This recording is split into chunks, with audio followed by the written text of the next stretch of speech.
Hey guys, Adrian Kokian here from smartermedia.org, and today I wanted to do an overview video. I hope to do these for every other subject I get into before I get into the actual educational content and lessons, etc. I hope to upload to this website and to this YouTube channel, among various other networks, on what is history. An overview of history. I want to start with history because I recently took my AP US history exam, and it's more of a subject that pertains to me. It's more of one of my favorite subjects out there, it's aside from technology and science. It's one of my favorite things to learn about and read about, etc. History. So what is history from my viewpoint, why it's so important in today's society, and why it's important that we learn it, and why it's important to our education. History is, obviously it's very vague. What is history? A lot of people can probably answer that, but a lot of people tend to relate history with, just stuff that happened in the past and, stuff that really doesn't matter, and some people think we shouldn't even learn it today and shouldn't be a core subject in our schooling. So first off, I want to start off with this slide. 6 figures from our pastime, all who are now passed away. How many can you name out of these 6 guys? Hopefully I would imagine a majority.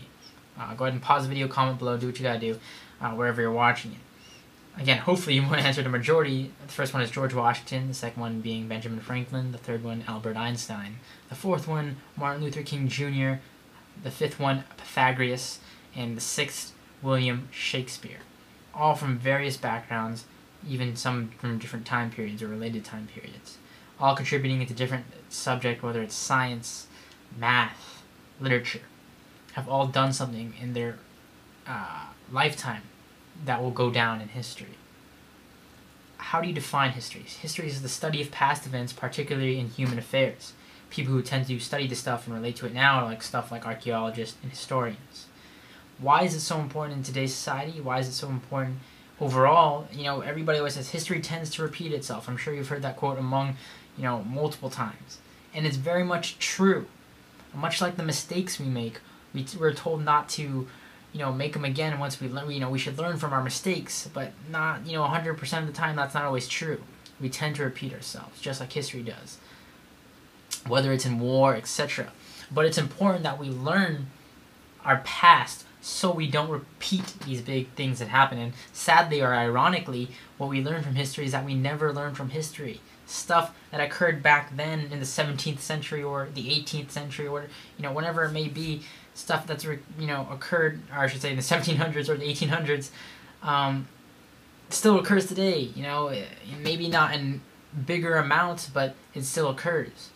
And hopefully things like the dark ages of our history, like slavery, like the Holocaust, where millions and millions of lives were taken, families were separated, and people were exiled as humans. We separated Jews, we separated African Americans because of our viewpoints on them. We thought they were below us as humans.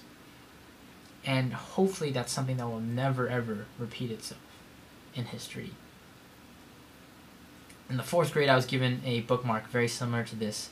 That was all the way up to George W. Bush, not Obama. Obama obviously wasn't in office yet. It was George Bush's first term, and we were just given these for free, use as bookmarks. And one day I remember I sat down for around 20 minutes, and I remembered all presidents in order. From Washington, Adams, Jefferson, Madison, Monroe, John Quincy Adams. And even though I don't review them today, they're embedded in my head, the order that they go in. And I realized, there's all these guys, and I don't know a lot about them. A lot of people don't even know beyond the 4th or 3rd president. They can nitpick some of them, but a lot of people don't even know who the 13th president was, or who the 15th president was, or who the 23rd president was.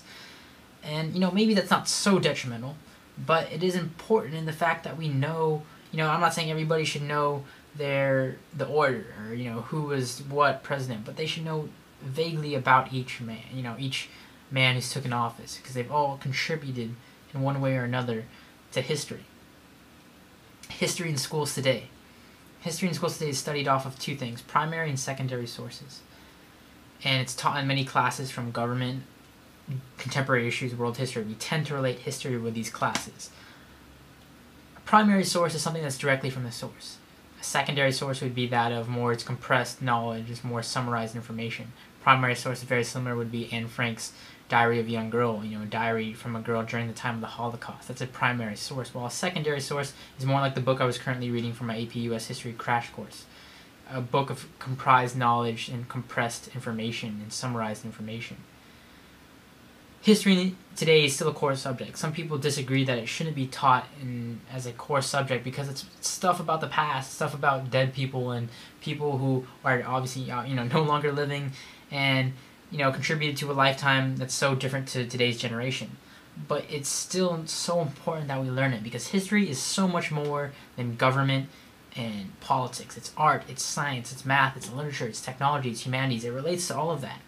Because if we don't know about our past, we can't evolve our future. If we don't know about, theorems or postulates or formulas or, experiments that were wrong, it's happened so much in our lifetime that, stuff that was wrong, whether it was in science, a formula or observant, back then, for example, in the period of, religious times, it was viewed upon many people that we came from God, we were creations of God. Well, later on, somebody named Charles Darwin came along and published the theory of evolution, the fact that we evolved over time into a human race. We evolved from animals, and we started out as in the ocean, as a cell and all that, and we evolved over time.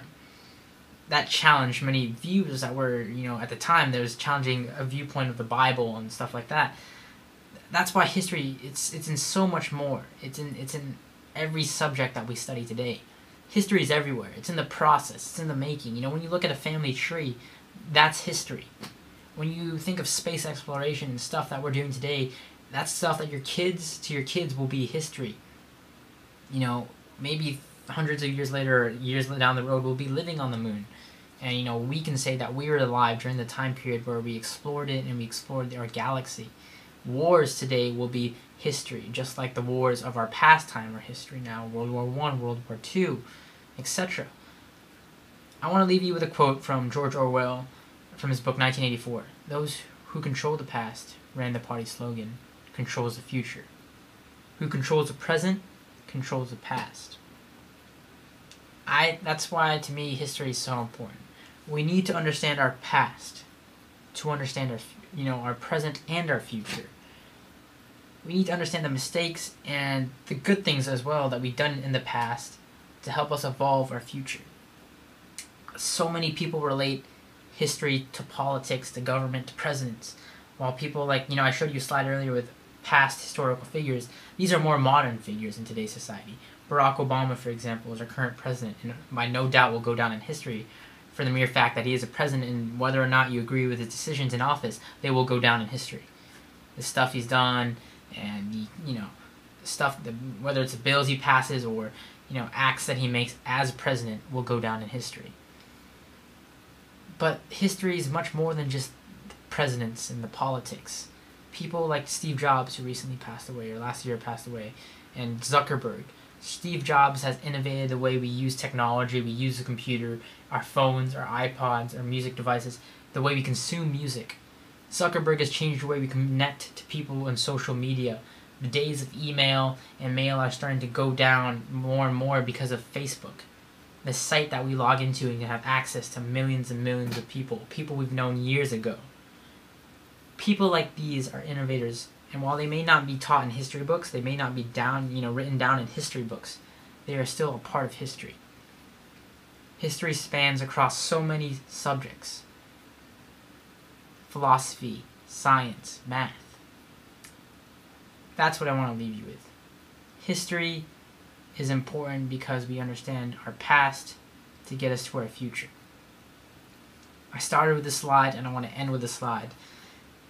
Because just like history, this video will be history. You're going to get to the end of this video, and then the rest is history. Obviously, it's in the past. People who watch this video years down the road, this video will be old.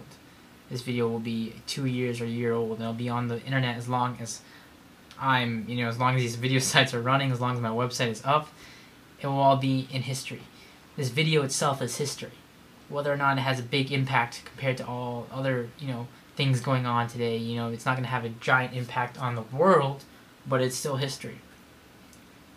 And every little bit of history counts. That is what history is to me, why it's so important. That's my quick overview. Hope you guys check out my upcoming content on historical related videos from U.S. history, etc. I thank you guys for watching very much, and don't forget to check out smartermedia.org as soon as the site hits live and goes live and checks it out. Check it out. Adrian Kogan here for Smarter Media. Thanks for watching.